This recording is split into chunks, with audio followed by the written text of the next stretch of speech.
The thing with me and Pete that gets me, the whole issue is this. For a gay man, there's always two fights. There's a fight within himself, and then there's a fight outside himself. I said for Mayor Pete and people like that that have worked themselves to get somewhere, like he was a Rhodes Scholar and all that, you have to accept yourself. Meaning you're living in a world that's like, well, gay men just want to run around and put their tongue up some man's ass. And being gay is like basically being irresponsible sex. And the gay men are just, the stereotypes of the 80s. And that, like, you just want to run out, no clothes on, and like drugs and crystal meth. And I don't know what they do now, but that's what it was, crystal meth. And you're like, they're basically invoking, like, you're a criminal. And as I said before, also pedophilia.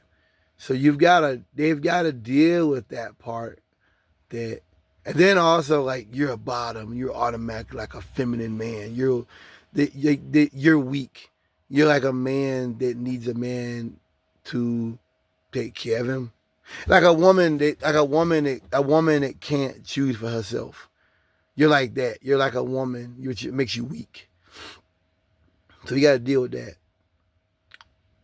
Then he got to deal with, even if he's okay with it, do the second part. He got to deal with the part of the world outside. So even if he accepts himself for being gay, fuck the consequences. He said, I love myself. I am me. Guess what? There's kids kicked out of the house for being gay, who get homeless at 16 for being gay. Yeah. They talk about making kids gay and all this kind of stuff. That's the other side of it. Oh, you're trying to make kids gay, teaching them about homosexuality. What about kids kicked out of the house? They're homeless, 16 years old. People have lost jobs for people just joking about it. People losing their job for that. In small towns, yeah. So you gotta do both. You gotta fight that fight within oneself of who you are. And it's like John Mayer, he said that we are all searching for our own authenticity. So you got to find authenticity. And you got to be true with oneself. But then you got to go out here and fight the whole world all by yourself.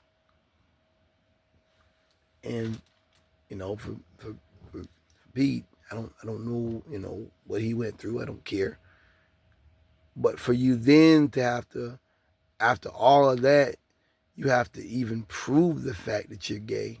There's something about that to me that is just so sick and nasty and vile and just cruel. It's so cruel. As I spoke before about the Ketanji Jackson, the Supreme Court Justice, that it's just something so mean that when someone that's not white, male, blue-eyed, blonde hair, and Christian makes it, they've got to like show you the receipts that, yeah, I'm really gay. Or like, show me her attendance records. Show me her, like this is their game. I know it's to distract from Epstein. I know most Trumpers probably don't care because they're like, well, faggots are going to hell anyway. I get it. This happened before where there's things they say that's crazy like that. They just throwing shit out at the wall, see what sticks. But it's another reminder of the times of like, this is your game. The guy that tried to kill Nancy Pelosi and beat her husband over the head with a sledgehammer and they lied about it. It was on body cam. And I watched the video of the man breaking in the house from the bay window on the arm system. Trumpers didn't care. Trump just said it was a gay thing. No proof. And these crackers didn't care because that's their game. We watched them. So because an old man sleeps in his boxers and somebody broke in his house, that makes him gay. You see how they think? You see the wickedness? I sleep in my boxers. I think nothing sexual about it. It's just people being comfortable in their own house. He's old. Like he was in the bathroom or something. He's old. You want to put a suit on before somebody goes out to get killed? I just understand now that people like Doug Carlson, Donald Trump, it's about normalizing hate. to people who are basically what I'm saying about it is it's bully politics. And all of this stuff is about making bullies feel good about bullying people they don't like.